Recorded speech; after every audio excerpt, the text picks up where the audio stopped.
Bueno, muy buenos días a todos. Les damos la bienvenida. Hoy vamos a hablar en este jueves donde afrontamos la reflexión sobre la gestión PYME, sobre pymes familiares. Una vez más, en el encuentro 8 hablamos de empresas familiares, acerca de los desafíos comunes que enfrentan esta clase de empresas y dimos algunas claves de organización, de medición del riesgo estructural para poder institucionalizarse y realmente lograr avances en el desarrollo de las pymes. Y bueno, estuvimos con los expertos Carlos Becchi y Pablo Loyola. Y hoy entonces nos acompañan otros dos expertos, expertos de la red PYME, que nos van a contar sobre otras cuestiones de las empresas familiares. Vamos a avanzar un poquito más, vamos a pensar sobre la profesionalización, la planificación del traspaso generacional. Y entonces vamos a estar con dos expertos en la materia, con muchísimos años de experiencia en estos temas. Nos va a acompañar Javier Fay-Busievies, espero haber pronunciado a la altura. Él es licenciado en Dirección de Negocios, es diplomado en Genograma, es parte del Instituto Argentino de la Empresa Familiar, eh, y bueno, en el chat les vamos a compartir su bio completa. Él asesora empresas desde su consultora Otra Generación. Y en segundo lugar nos va a acompañar Luis Lagiusa. Él es licenciado y máster en recursos humanos con décadas de experiencia en diversas gerencias y también es especialista en capacitación online, así que nos va a dar una buena perspectiva y hoy vamos a tener una linda charla con ambos dos. Así que sin más espera, Javier, entonces te damos paso para comenzar tu presentación cuando quieras.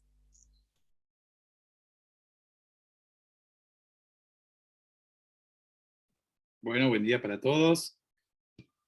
Eh, Gracias por acompañarnos. Voy a presentarles un poco la agenda de propuestas que traje yo para esta mañana. Quiero responder a estas preguntas. Espero lograrlo al final de la presentación. ¿Qué es la doble profesionalización? ¿Cómo lograr una comunicación asertiva en la pyme familiar? Y la gran pregunta para el final, que es si es posible lograr el traspaso generacional en armonía familiar. ¿Sí? Ahora, primero que quiero hablar de la profesionalización en las organizaciones.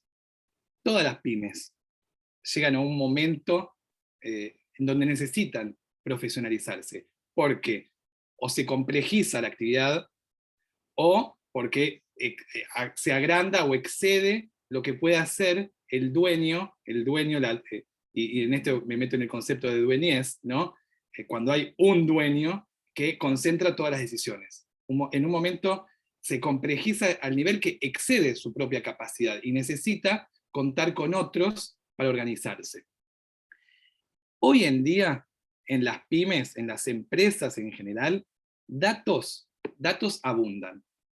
Lo que hay es un montón de datos por todos lados, y hay una pregunta que yo siempre le hago a los empresarios, las empresarias, que es, seguro si les pregunto a ustedes, ¿cuánto vendieron en el mes de septiembre? Todos tienen en la cabeza ese dato. Ahora, si yo les pregunto, ¿cuánto compraron de mercadería en septiembre? Bueno, algunos lo saben y algunos no. Si yo les pregunto cuántos fueron los gastos fijos, los gastos operativos del mes de septiembre, seguro no lo sabe nadie. Y entonces, en este punto es cómo ese dato, facturación o venta, solo, aislado, ¿es mucho o es poco? Entonces, ahí es cuando tenemos que transformar esos datos en información precisa.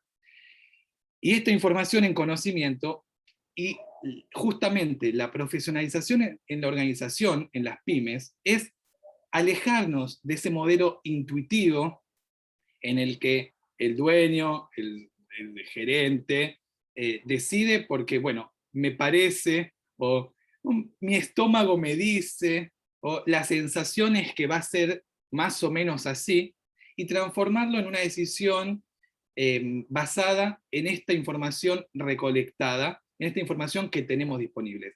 ¿Qué necesitamos para eso en las pymes? Es que esos datos estén sistematizados. Puede ser un sistema de gestión, puede ser una hoja de cálculo.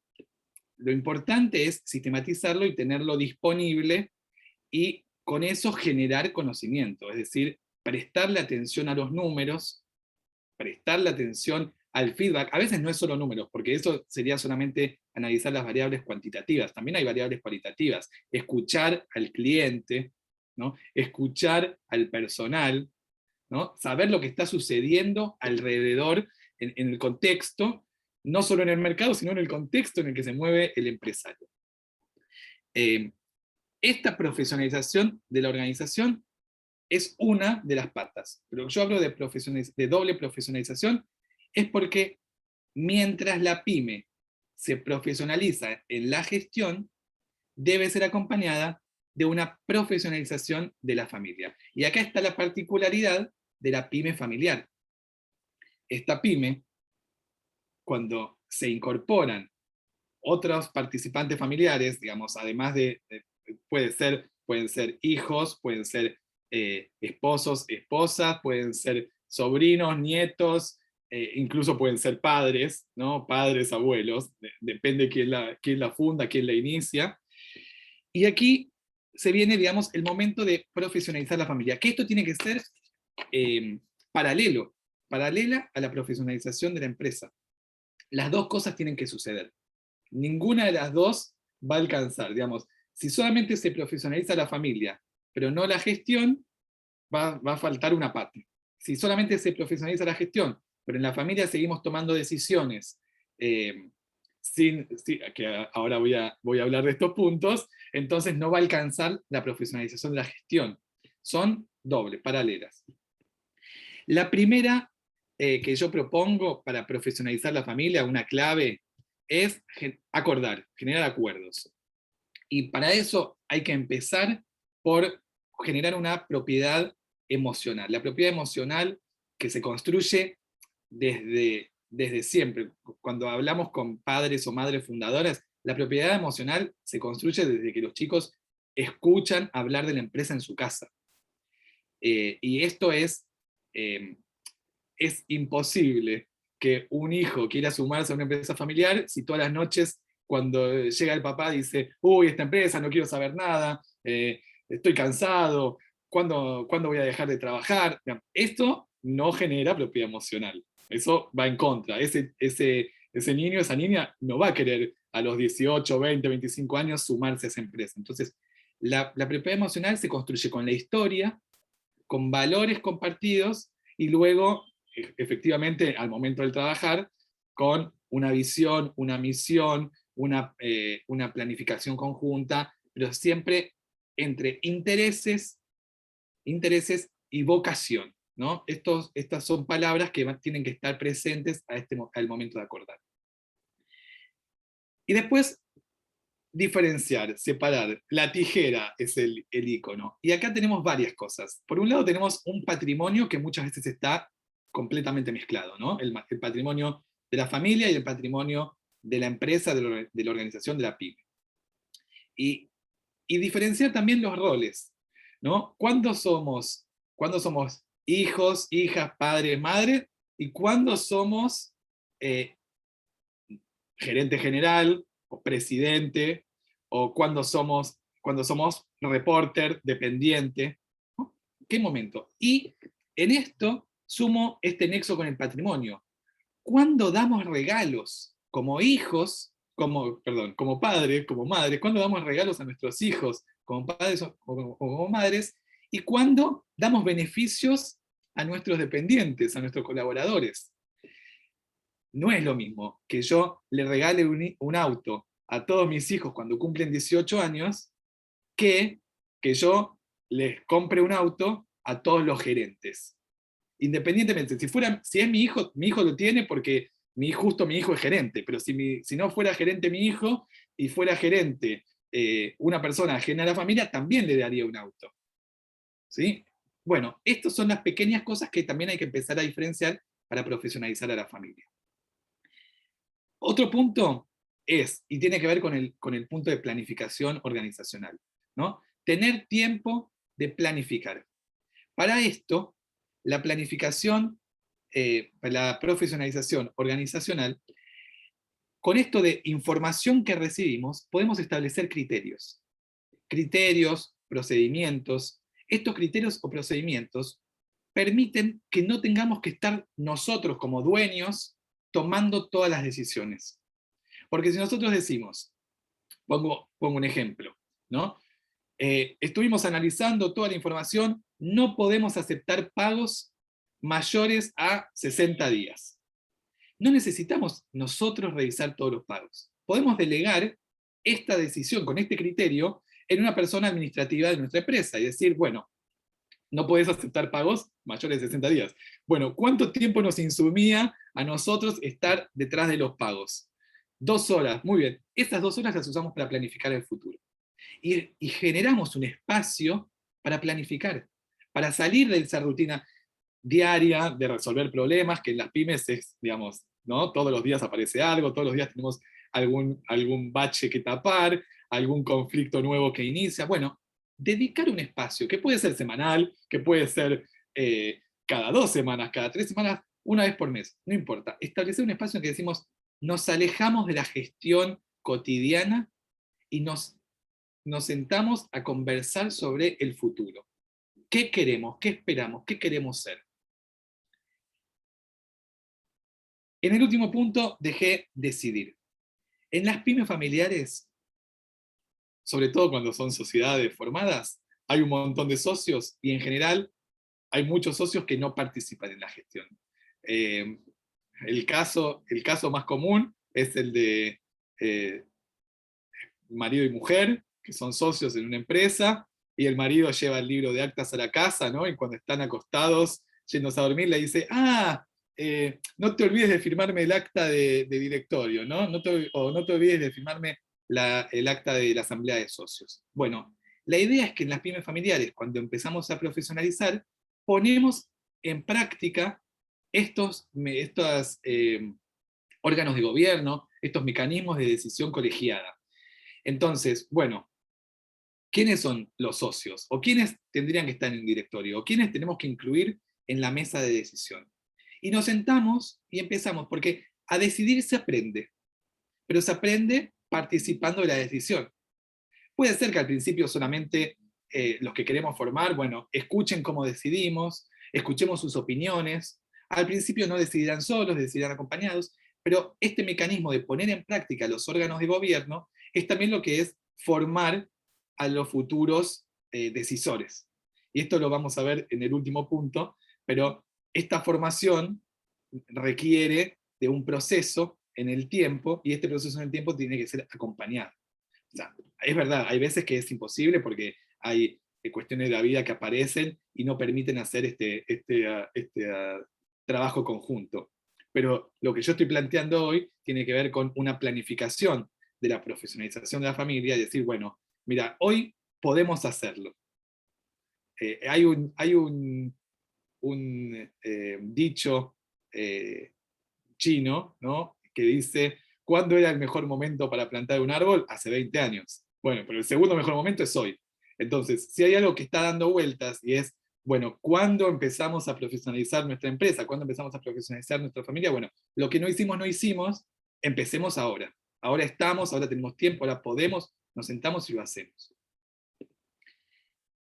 Ahora, todo esto tiene limitantes en el proceso. Tanto la profesionalización de la empresa como la profesionalización de la familia tiene limitantes. Estos son algunos, los más comunes, los que generalmente se encuentran. Cada uno de estos los vamos a ir abordando en un trabajo conjunto. Cuando llegamos como consultores a estas empresas familiares, bueno, vamos trabajando en cada uno. Algunos aparecen más, algunos aparecen como más fuertes, el miedo a perder el poder o el miedo a perder el control, y eso lo trabajamos en conjunto. ¿Qué cosas queremos delegar desde el comienzo? ¿Qué cosas vamos a delegar últimas? ¿Y qué podemos construir para que ese fundadora no se quede fuera de la empresa, sino que tenga también un espacio de decisión a medida que va delegando algunas cuestiones en las nuevas generaciones. Pero eso voy a hablar un poquito más adelante.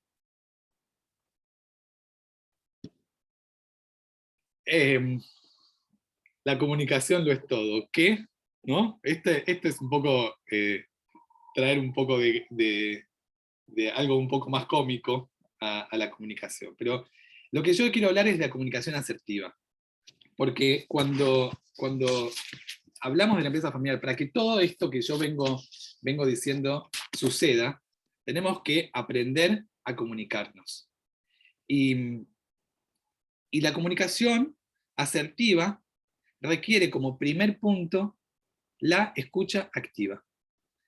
Y escuchar primero, no estar pensando en qué vamos a contestar, sino escuchar primero, realmente escuchar lo que el otro dice.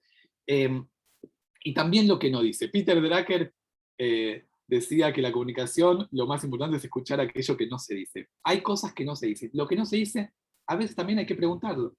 Hay que tener este espacio de poder preguntarle al otro. Esto que está, yo siento, yo pienso tal cosa. ¿Es así? ¿Qué está sucediendo? Necesitamos conocer un poco lo que pasa contextualmente alrededor nuestro y sobre todo con nuestra familia, que en esto del doble rol, esto se vio en el encuentro, en el octavo encuentro, Pablo Loyola lo trajo, ¿no? Esto del doble rol se va a pisar todo el tiempo, empresa y familia. Digamos, son dos sistemas que van a estar en constante solapamiento. Ahora, esto que se solapa, y que en ese solapamiento están también la fuente de los conflictos, es estar atentos y decir cómo nos comunicamos, cuándo nos comunicamos, dónde nos comunicamos. Entonces, la comunicación asertiva es expresar esta opinión o esta diferencia, pero sin reproches, sin descalificación. Primero escuchamos, después comunicamos lo que nosotros queremos decir, no gritamos, hacemos el esfuerzo de no levantar la voz, de hacerlo, de tener una conversación fluida con el otro. Hablar en primera persona, yo pienso tal cosa. No es se piensa, alguien piensa, escuché, no, yo pienso, vos qué pensás, esto de la pregunta, de la respuesta, de la conversación, y siempre repreguntar. A ver, lo que vos me estás diciendo es tal cosa, ¿entendí bien? Porque esto va a generar una comunicación dentro de la empresa más fluida y además un espacio de confianza. Digamos, este espacio, conversamos, nos entendimos, salimos de acá y la familia empresaria tomó esta decisión y todos la vamos a aplicar en nuestros sectores o en el sector en el que estamos trabajando. Ahora, esta es otra imagen, ¿no? La comunicación va a tener ruidos y va a tener estas interferencias. Por eso lo que yo decía de la confianza. Bueno, cuando tenemos interferencias, volvemos a nuestra familia. Tenemos un espacio para conversar y decir, no sucedió lo que conversamos, no sucedió como lo conversamos. Bueno, ¿a dónde nos reunimos a conversar? Y esto era de también, ¿dónde conversamos? Y acá yo presento estas dos imágenes, ¿no? ¿Dónde conversamos? ¿Conversamos en casa? ¿Conversamos en la empresa? ¿De qué conversamos en casa? ¿Y de qué conversamos en la empresa? Porque en un momento somos padres e hijos, madres e hijas. En otro momento somos gerente general y gerente de un departamento. Cuando en el asado del domingo, ¿no? empezamos a hablar de trabajo, o cuando en la mesa de directorio empezamos a pelearnos por algo de la familia, digamos, estos generan confusiones y genera enojos y genera emociones negativas que van afectando el desarrollo de la empresa y de la familia, ¿no? Ambas. La idea siempre es poder mantener la empresa con armonía familiar. Ahora, si en una decisión forzada ustedes me dicen, bueno, no podemos trabajar más, si seguimos trabajando en familia, se va a desarmar la empresa, bueno, eso no puede pasar. Y eso es lo que intentamos proteger desde la consultoría de empresas familiares. Proteger la familia. Como último, en el último caso, bueno, pues vamos a tener que proteger la familia. Y veremos cuáles son las herramientas que tenemos para que la empresa continúe, pero quizás no con todos los familiares involucrados. Pero eso, digamos, sería parte de un proceso. Ahora, proteger los espacios familiares y proteger los espacios laborales, las personas son las mismas, va a ser imposible una separación total. Uno no puede escindirse de uno mismo. Digamos. Voy a ser hijo de mi papá, aunque esté en el rol de gerente. Ahora, lo que sí proteger y no llevar ni los problemas laborales a la familia, ni los problemas de la familia a la empresa. Intentar ahí hacer un equilibrio. Esto es un aprendizaje y es algo que se va construyendo a lo largo del proceso. Pero lo primero que hay que entender es estos dos roles y entender, bueno, cuándo nos ponemos el sombrero de gerente y cuándo nos ponemos el sombrero de padre, de hijo, de dependiente, ¿sí? Cada uno de los roles. El paso, digamos, profesionalizamos. Establecimos un mecanismo de comunicación y llega un momento del traspaso generacional. Ahora, justamente el traspaso generacional es una de las claves, de los retos, de los desafíos en las empresas familiares. Es un momento de cambio, porque justamente se transforma de pyme a pyme familiar, ¿no? Y con el ingreso de nuevas generaciones, o el ingreso de un hermano, o de un esposo o una esposa. Ahora, en la definición de empresa familiar, uno de los puntos es la continuidad. Uno de los puntos es la continuidad. Entonces, está claro que la empresa se establece y se funda, ¿no?, con el objetivo de continuar en el tiempo. Y eso lo hace empresa familiar.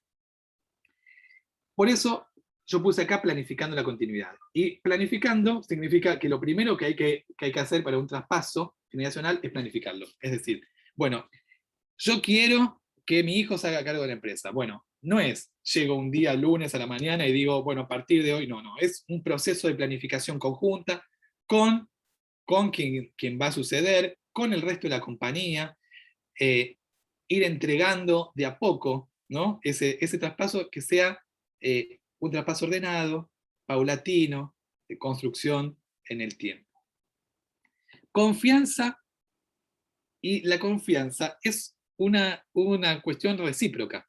Confianza es brindar las herramientas a las otras generaciones para que puedan tomar decisiones, y también es que las nuevas generaciones confíen también en la palabra y en la experiencia de las generaciones anteriores, ¿no?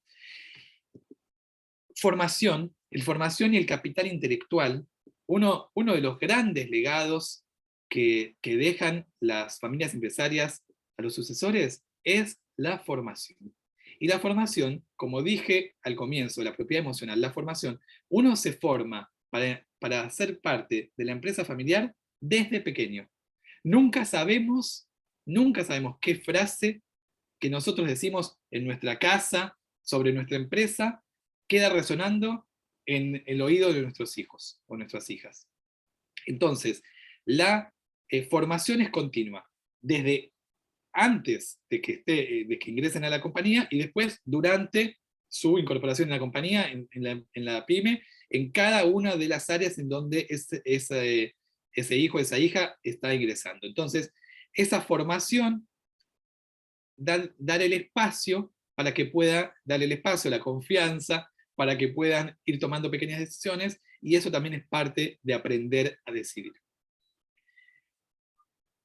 El reconocimiento recíproco es de los padres entender que los hijos nacieron y vivieron en un tiempo distinto, que tienen conocimientos distintos sobre la tecnología, sobre innovación, que también quizás fueron a un colegio distinto, a una universidad que es distinta a la de hace 20 años o 30 años, y también de los hijos, que la experiencia de sus padres es valiosa, que lo que lograron hasta acá es valioso, que saben del negocio, reconocer que tienen un conocimiento que todavía no tenemos los hijos o las hijas, y que vamos a necesitar de esa experiencia. En la pandemia, muchas empresas familiares que los fundadores se habían retirado, fueron convocados porque la experiencia que ellos tenían, el conocimiento que tenían de su negocio, del mercado, era muy importante en una situación de crisis. Entonces, es un reconocimiento a esa experiencia, a esos años de trabajar y de estar al frente de la compañía.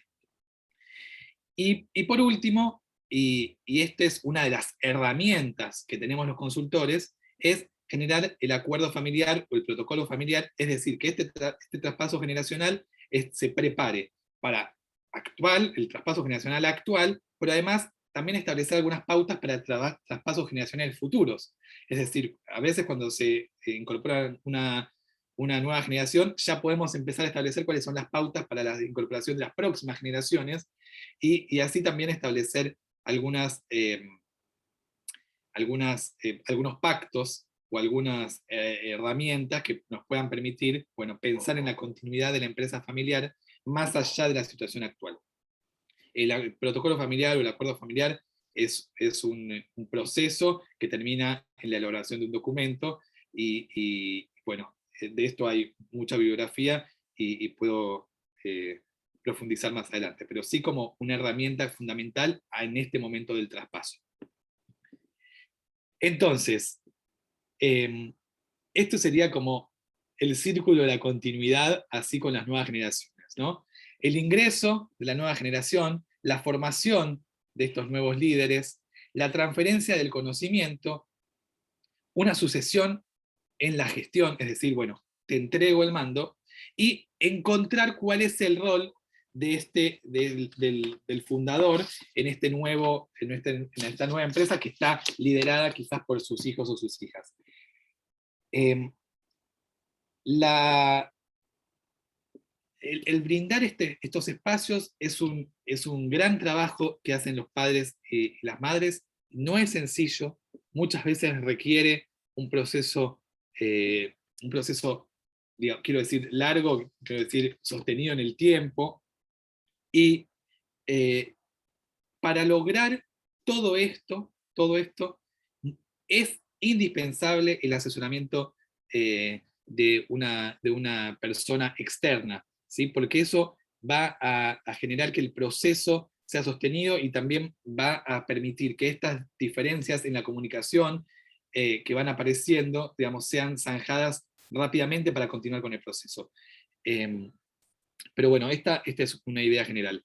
No quiero dejar de mencionar con esto de las nuevas generaciones, que el libro Las nuevas generaciones en la empresa familiar, que es del Instituto Argentino de la Empresa Familiar, es una obra colectiva donde hay más de 20 autores, todos expertos en la consultoría de empresas familiares. Es un libro que está próximo a salir y que les quiero recomendar porque tiene mucho que ver con esto de cómo hacemos para integrar a las nuevas generaciones, qué les tenemos que proponer a las nuevas generaciones para que tengan ganas de participar en la empresa.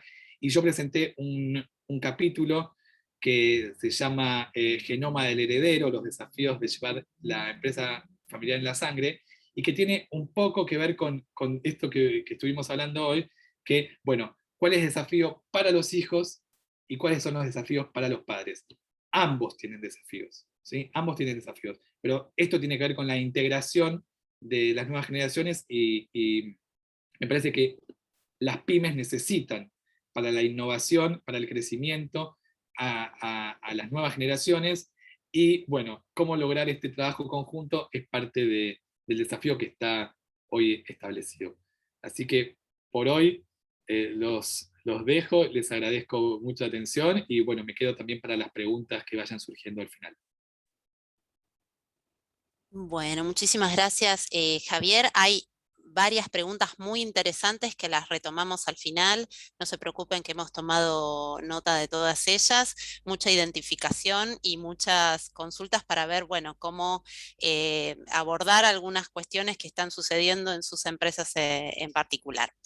También, Javier, te vamos a pedir que en el chat nos compartas el nombre del libro, porque hay varios interesados. Y ahora es el turno de Luis. Luis ya empezó a compartir su presentación. Te damos la bienvenida, Luis. Nos vas a hablar de liderazgo hoy. Y entonces te damos la palabra. Bueno, muchas gracias. Bienvenidos a todos. Muy interesante, Javier, ¿eh? La verdad que el traspaso generacional, como vos decís, es un procedimiento, ¿no?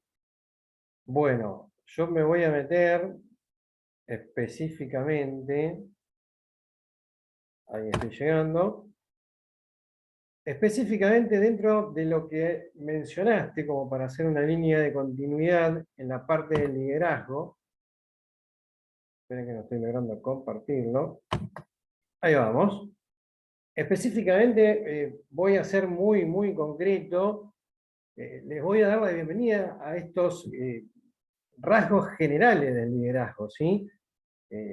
Voy a meterme también en especial en el liderazgo femenino, ¿sí?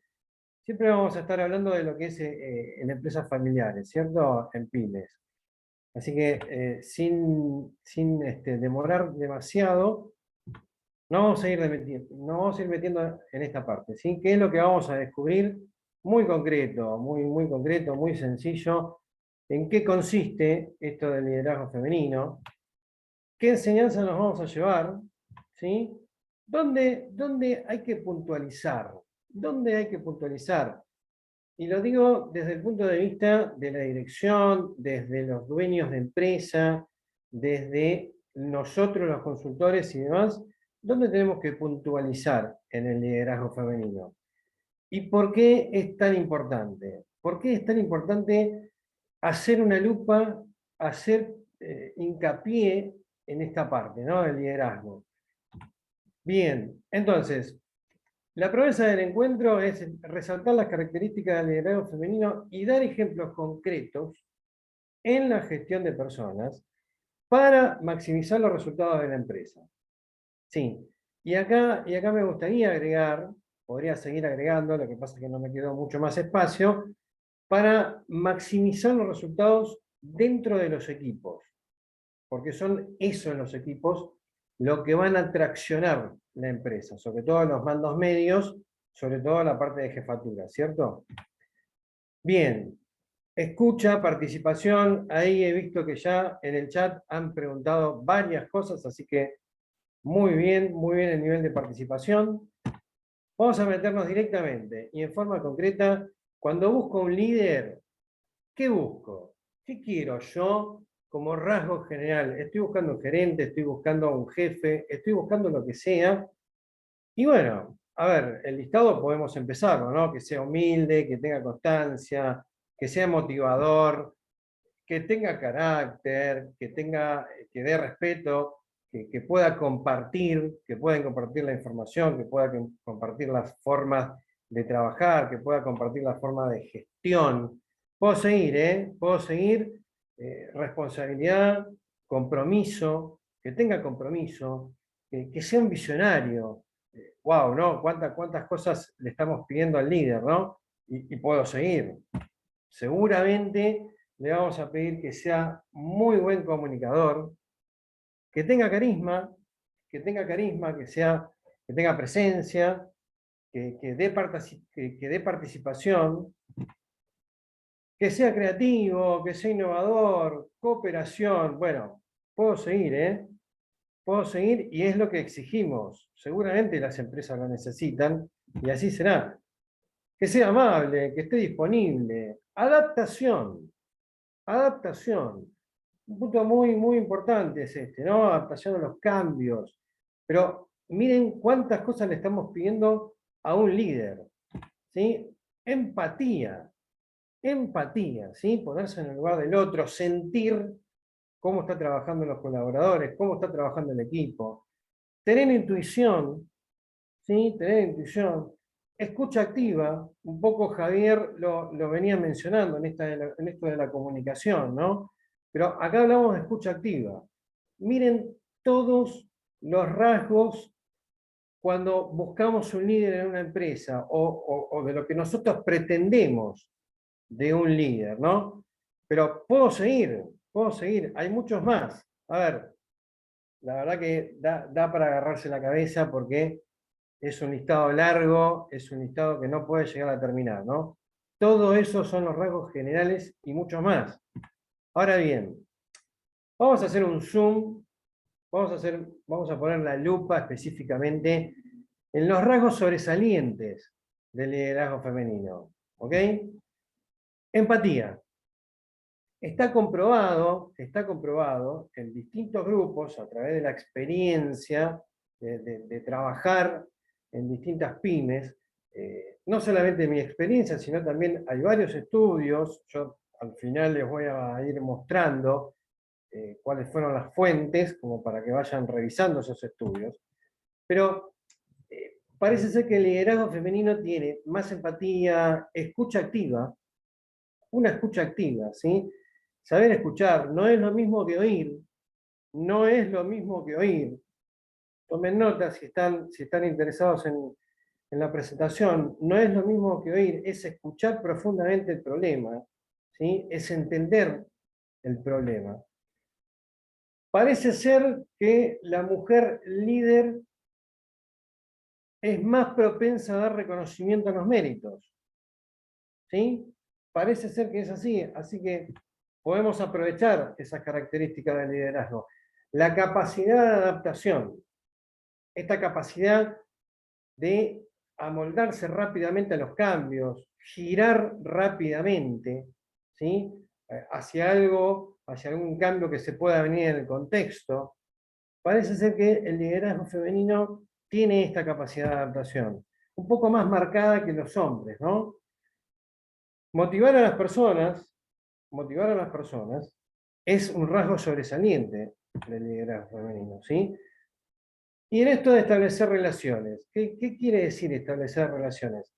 ¿El liderazgo general o el liderazgo masculino no puede establecer relaciones?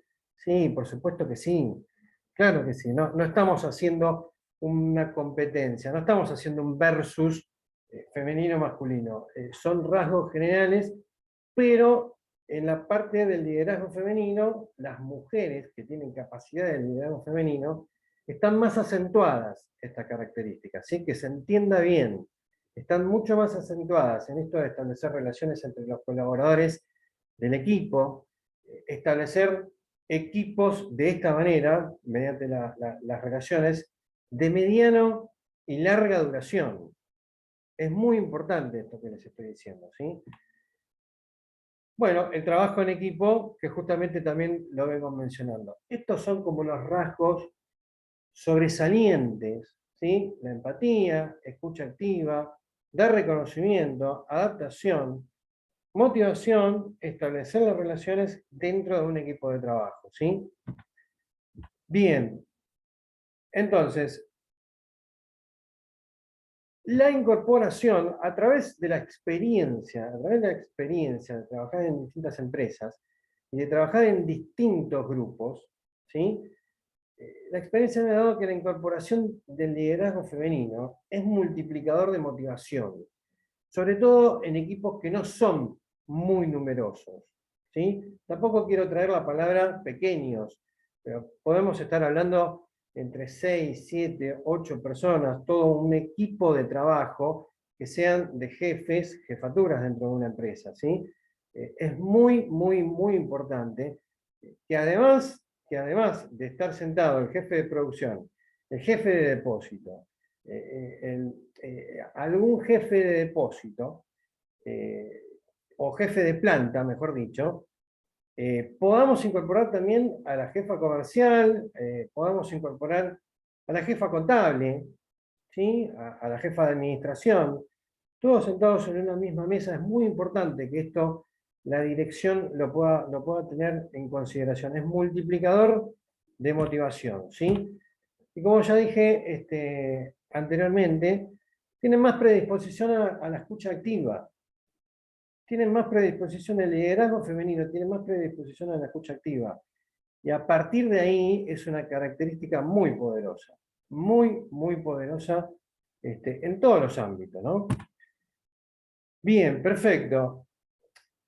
Acá estoy trayendo una foto de esta bendita pandemia por la que aún, si se quiere, estamos atravesando, ¿sí?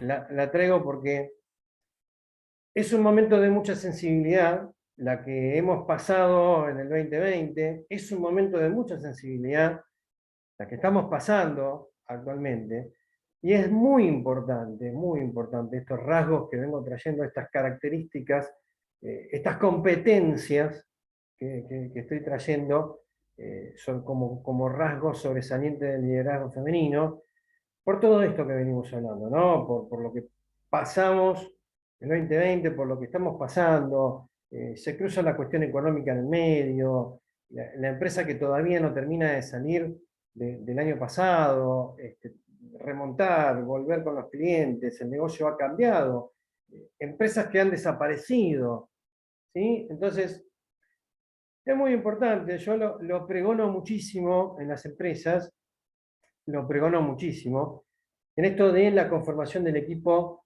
equipos poderosos de larga duración. Y cuando digo equipos poderosos de larga duración es que la líder femenina, que la dirección tome la decisión de que la líder femenina esté sentada a la mesa. No importa si es una industria plástica, no importa si es una industria del campo, agrícola, no importa qué tipo de industria sea. Es muy potenciador, y créanme, conozco el resultado, conozco el inicio hasta el fin de la formación de estos equipos. Lo he pasado, lo sigo pasando, lo sigo pregonando, y es muy fuerte poner primero la formación y la conformación de equipos de larga duración, para que después te traccionen todos los objetivos. Hay muchas empresas que dicen, empresas comerciales que piensan, bueno, faltan 2 días para terminar el mes, tengo que llegar al objetivo en dinero, tengo que vender esto, tengo que vender lo otro. Bueno, está bien eso. A ver, está clarísimo, está muy bien.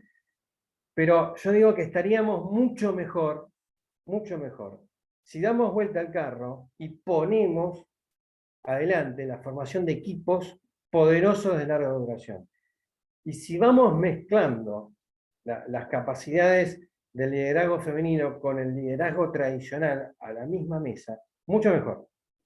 Es mucho mejor. Créanme, conozco el camino, conozco el inicio al fin de la formación de estos equipos. Bueno, esto un poco es lo que venía contando, ¿no? Ahí me adelanté, es más factible que los objetivos sean alcanzados de esa forma. Bueno, a ver, acá corriendo la mujer, porque justamente la dirección de la empresa ha tomado la decisión de que estén en la mesa, el liderazgo femenino está en la mesa de las empresas. Esto viene pasando desde hace un tiempo. Falta mucho camino por recorrer, pero inicialmente ya ha empezado. Este es un cambio que ha empezado en lo que es el liderazgo femenino. ¿Sí? Acá la vemos saltando y sonriendo. Bien, perfecto. Ya casi como para ir cerrando. Tenemos que innovar en la forma de relacionarse. Tenemos que innovar en la forma de trabajar. Tenemos que hacer cosas distintas para tener resultados distintos. No hay otra forma de pensar el día a día. Esto que venía hablando Javier, que también es muy poderoso, ¿no? La transformación generacional.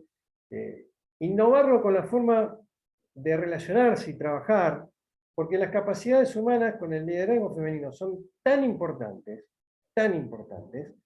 como las capacidades digitales, como las capacidades de producción, ¿sí? Son tan importantes y muy poderosas. pero no lo son todo. Porque también mencionábamos que en las empresas deben tener en este traspaso generacional procedimientos, ¿no? Para que la cosa no sea unipersonal o estar controlando, como decía Javier, también la cantidad de facturas o de compras o de cobranzas que hace una empresa. Más allá de todo eso, necesitamos liderazgo. Necesitamos incorporar al liderazgo femenino en la mesa, y para eso es muy, muy importante que se invierta en este tipo de creación de equipos dentro de las empresas, mediante lo que es el coaching laboral y de recursos humanos. Es muy, muy, muy poderoso lo que les estoy trayendo. Prueben, no tengan miedo de realizar acciones nuevas. Y lo vuelvo a repetir, ¿no? Si seguimos haciendo lo mismo, vamos a tener los mismos resultados, ¿no? Muchas empresas, he recibido comentarios de directores, bueno, sí, el jefe de producción, bueno, sí, el jefe de depósito, está perfecto, está muy bien. Saben hacer muy bien las cosas. Muchas veces técnicamente saben hacer muy bien las cosas, pero si mezclamos un poco esto con el liderazgo femenino, entiendo que va a haber resultados distintos. Creo que me está faltando, bueno, agradecerles a ustedes, agradecerles al espacio también que me han dado. Dejo ahí a mano las fuentes y muchas gracias por el tiempo, muchas gracias por haberme escuchado. No sé, Victoria. Bueno, muchas gracias Luis, entonces también por tu presentación. Tenemos muchísimos comentarios, tenemos muchas preguntas para retomar ahora en estos minutos de charla final. Particularmente, bueno, les comento que tanto Enzo, Alicia, Carmen, al comienzo han notado la importancia del hilo conductor, tal vez de este encuentro, que es la escucha activa, la importancia de la comunicación al interior de la empresa familiar y también para construir liderazgos. Y bueno, voy a comenzar con una pregunta particularmente para Javier, de Daniel, que él, bueno, en realidad nos comenta, una de las situaciones más difíciles es cuando en la familia no existe posibilidad de sucesión, ya sea por falta de interés o de aptitudes. Sobre esto, Javier, ¿querés comentar algo? En ese caso, obviamente, cada familia y cada empresa es un mundo distinto. No hay recetas que yo pueda decir hoy, bueno, hace tal cosa para cualquier empresa o para cualquier familia. Esto es una construcción, el método del artesano, ¿sí? Escuchamos cada familia, cada empresa, y a partir de ahí se puede trabajar. Obviamente tenemos metodologías, ¿sí? Pero necesitamos situarnos en ese lugar. Ahora, voy a hacer una generalidad solamente a modo pedagógico, ¿está bien? Para poder compartirlo en este momento. En general, una cosa es que en la empresa familiar no haya posibilidad de sucesión por falta de interés. Un caso concreto, empresa familiar, todos los hijos se fueron a vivir a Europa, qué sé yo, se fue a hacer un máster a Australia, qué sé yo, y bueno, hoy estamos acá en Argentina y no hay posibilidad de sucesión en la gestión porque ningún hijo se incorpora a la gestión. Ok, eso es a nivel gestión. Ahora, la empresa familiar puede tener una familia empresaria, propietaria, responsable, que si bien no esté en el día a día de la dirección de la empresa, puede contratar a un gerente general profesional que les reporte y ser socios y ser una familia empresaria. Y acá hay una distinción, ¿no?, entre empresa familiar y familia empresaria. Esta familia es socia y responsable de esta compañía, pero no está en el día a día de esa gestión. Esto es algo a construir. No sé el caso particular que presenta Daniel, pero digo, esta es una posibilidad que aparece. Obviamente, otra posibilidad, y siempre está y existe, es vender la empresa. Las empresas familiares tienen un terror, un miedo, no construyen una empresa para vender. Bueno, esto también es parte de una construcción. Y a veces se venden con el apellido incluido, ¿eh? Hay muchas empresas que nacieron como familiares, que tienen nombre y apellido en el cartel de la puerta, y luego se vende a un grupo económico, y de nuevo, esa familia se transforma en familia empresaria, recibe un capital y puede decidir o invertirlo en una nueva empresa o invertirlo en forma conjunta como socios en distintas empresas, crear un holding. Digo, hay un montón de variables que pueden aparecer, o también pueden decidir, bueno, no podemos trabajar más juntos, cada uno se lleva su parte y vamos a intentar, así podemos juntarnos en Navidad y no estar más peleados. Digamos. Son diferentes cosas que pueden ir apareciendo, depende del caso. Claro, y de hecho, bueno, Mariela dice, bueno, cómo manejar el conflicto entre generaciones sabiendo que el principal motivo de disolver empresas son las problemáticas familiares, ¿no? Vinculado a esto que acabas de decir. Sí, no estaría seguro de poder asegurar esto último. Digo. No sé si el principal motivo son las cuestiones familiares. Hay la más conocida de las estadísticas que dice que solamente el 7% de las empresas familiares llegan a una tercera generación, y yo siempre digo, bueno, es discutible, o sea, seguramente ese número está bien en la estadística, pero ¿qué pasa con las empresas no familiares? ¿Sobreviven 80 años las empresas no familiares? ¿O la tasa de muerte de las empresas familiares es parecida a la tasa de muerte de cualquier empresa? Y entonces, ¿por qué nos estamos concentrando solamente en esta tasa de las empresas familiares? Ahora, lo que sí, indudablemente es necesaria es una planificación. Vamos, la planificación de todo el proceso y decir, bueno, queremos continuar siendo empresa familiar, buenísimo, eso es fundamental, es un acuerdo, queremos continuar. Punto 2, lo planificamos. Bien. Bueno, de hecho, calculo que esta planificación debe ser necesaria. Acá Dora nos pregunta cómo hacemos para despertar el interés en los chicos en la empresa familiar que se inicia. También me parece que eso no debería ser dejado a la espontaneidad, ¿no? También debería plantearse una idea para a ver, intentar conseguir el interés de las nuevas generaciones y bueno, si existe, ¿no? En general, una práctica habitual cuando ya la empresa la acompañamos y empezamos a generar distintos órganos de gobierno y generamos un acuerdo familiar. Hay una práctica habitual que se llama la asamblea familiar, es uno de los espacios informativos de las empresas, y todo lo que estoy diciendo vale para una pyme de 10 colaboradores digamos, una mediana empresa de 200. Todo lo que estoy diciendo se adapta a cada empresa. Pero una práctica habitual es llevar a las familias a la empresa. Una vez por año vienen todos los chicos, hacen actividades, tienen vínculos con el espacio físico empresa, con el personal de la empresa. Bueno, y eso también va construyendo, bueno, ¿dónde trabaja? ¿Dónde trabaja papá? ¿Dónde trabaja mamá? ¿Dónde trabaja el tío? ¿Dónde trabaja el abuelo? ¿Dónde trabajan? ¿Cómo es el vínculo? ¿Cómo es el lugar?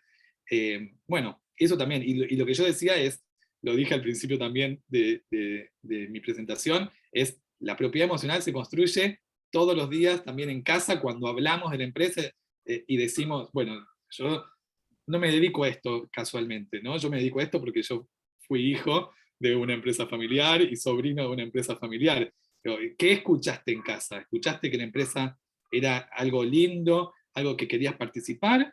¿O en casa escuchás que es algo que no querés meterte, que no querés involucrarte?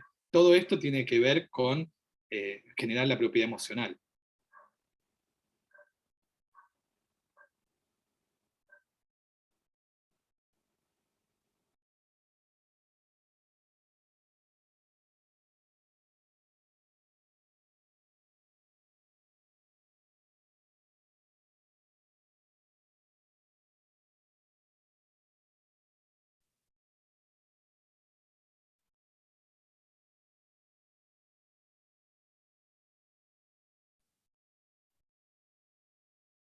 Sí, confirmado que se le cayó la conexión a Vicky, estaba en esa duda. Eh, bien, bueno, mientras esperamos que ella se pueda reconectar, que seguramente está en ello, eh, estaban respondiendo consultas, preguntas, no sé si quedó alguna que hayan podido ver en el chat y quieran retomar o algún otro comentario antes de finalizar, tanto Javier como Luis.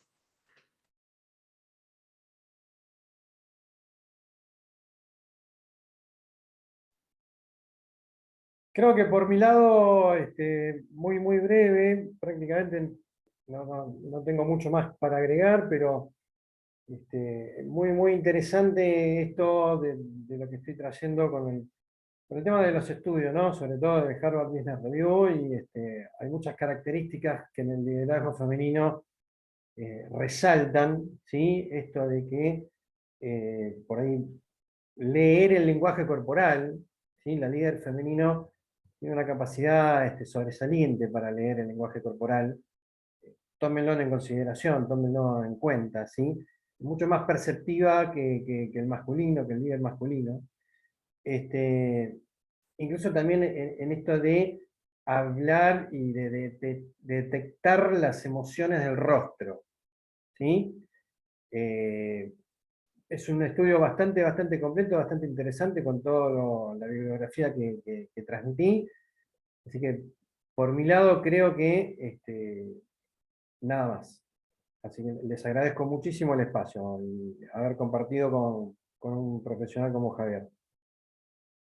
Me gustaría, perdón Luis, que antes lo comentamos antes de empezar y aprovechando este momento para, Sí, sí, sí. como yo soy miembro del Instituto Argentino de la Empresa Familiar, ahora les voy a dejar en el chat la web del instituto para que también puedan conocer más sobre esto. El último libro publicado en el 2019 es La mujer en la empresa familiar, hombres y mujeres, las diferencias que no están a la vista. También voy a dejar el link para que encuentren ese libro y a los que les interese este tema, conocer una mirada, digamos, desde la Argentina, también del estudio que hay, los estudios que hay sobre la mujer y los casos que hay sobre, también argentinos, ¿no? Porque también el tema de la mujer en las empresas familiares argentinas.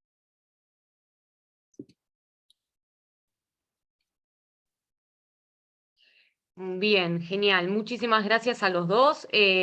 Quizás como estaban retomando preguntas y quedó algo sin responder y que les resulte interesante, pueden tanto contactar a los expositores, que ya María Rosa dejó en el chat sus correos electrónicos, y también si no, en nuestro espacio de plataforma Capacitar Pyme, que también te pido, María Rosa, si lo podés volver a repetir, por cualquier duda, consulta, comentario, bueno, ya que a Victoria me avisó también por WhatsApp que no pudo o está intentando retomar la conexión.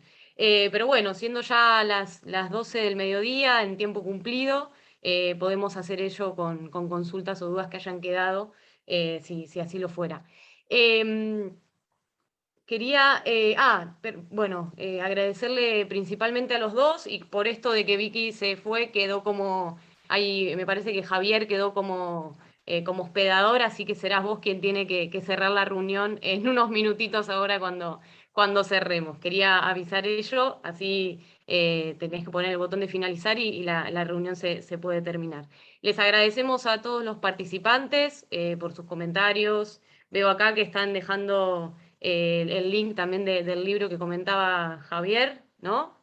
Y ahí está, ahí yo soy hospedadora nuevamente. Y los contactos de los expositores. Bueno, les agradecemos y nos vemos en el próximo encuentro, el próximo jueves. Ahora dejamos el tema que se detallará en el próximo encuentro. Muchísimas gracias.